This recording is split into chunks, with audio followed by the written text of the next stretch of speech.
টাকা ইনকামই করেন না কেন, আপনার একটা ছেলে যদি একটা অসামাজিক কাজে লিপ্ত থাকে, ইয়াবা খায়, তাহলে আপনি সংসারে যত টাকা ইনকাম করেন আপনার সংসার কিন্তু অসচ্ছল থাকবে।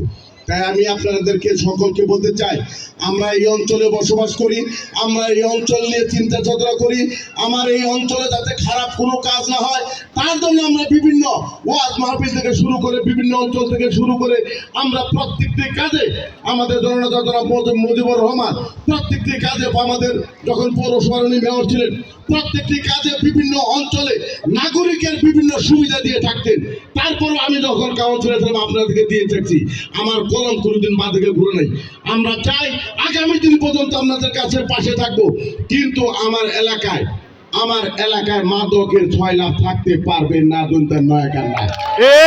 এটা আপনার সকলে আমাদেরকে সহযোগিতা করবেন। প্রত্যেকের জায়গায় থেকে আমাদের ইয়াসিন থেকে শুরু করে আমাদের শৈশবের পর এসেছে, আমাদের অঞ্চলে যে সমস্ত নেতারা আছে, আমাদের জালাল মাহমুদ থেকে শুরু করে আনোয়ার থেকে শুরু করে প্রত্যেকে যদি আমরা কাজ করি, আমাদের এই অঞ্চলে মাদকের ব্যবসা চলবে না, আমি ওসি সাহেবকেও আদা করতে পারি। কিন্তু ছিনতাই, রাহাজানি, খুন, ইফটিজিং, আপনার দর্শন, এগুলা থামাইতে হলে আপনাকে সোচ্চার হতে হবে। আমরা চাই আপনার নেতৃত্বে, আপনার থানা, আমাদের যেমন জসিম বলেছে আপনার সাথে আমার এত সুসম্পর্ক নেই, তারপরও আমি যা খোঁজ খবর নিয়ে দেখেছি, আপনি একজন চৌকুশ অফিসার, আপনি যতদিন থাকবেন আমাদের এলাকায় আমরা সার্বিকভাবে আপনাকে সহযোগিতা করব। আপনি যে কোনো সময় আমাদেরকে ডাকবেন, আপনি যদি কোথাও পাহারার কথা কোনো নিয়ম করে দেন, আমরা সেখানে পাহারার ব্যবস্থা করে দেব। কিন্তু আপনি লোকজন কোনো ভালো থাকতে হবে। আমরা আগের পুলিশ চাই না, বর্তমান যে পুলিশ আছে, আমরা যা জনগণের সাথে কাজ করে কাঁধে কাঁধ মিলে আপনার সাথে আমরা চলতে চাই।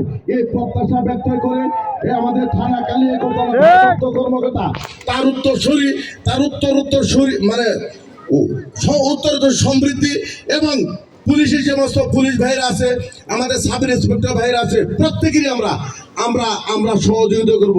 এই প্রত্যাশা ব্যক্ত করে আমার বক্তব্য শেষ করছি। সকলকে ধন্যবাদ। আসসালামু আলাইকুম। আমি আজকে প্রধান অতিথি থেকে বলতে চাই, আমাদের রেল লাইনে এই পাশে যে মাদক, ছিনতাই, দর্শন প্রতিনিয়ত হয়, সুনির্দিষ্ট অভিযোগ থানায় দেওয়া আছে। আমাদের শহীদুর ভাই একদিন ধরতে গেছে, ধরতে পারে না, পড়ে গেছে। আমরা লোকজন সাথে দিয়ে দিয়েছিলাম। 2-3 দিন আগে কালিয়াকৈর থানায় এসে রহিম ভাই আসতাম, সেও ধরতে পারে নাই। পরে আমার সাথে বৈঠক করে গেছে, আমি এলাকার লোকজন পাঠাইছিলাম, ধৈর্য পুলিশে দেওয়ার জন্য। তারই বাড়িঘর থেকে পালাইছে। রহিম ভাই এবং শহীদুর ভাই জানে, ওদের ধরলে এই অঞ্চল আমার পরিষ্কার চাঁদাবাজি, মাদক, ছিনতাই, দর্শন দিবে। আমি 2জন অফিসারের কথা, তাদের কাছে নাম ঠিকানা সব দেওয়া আছে। আমাদের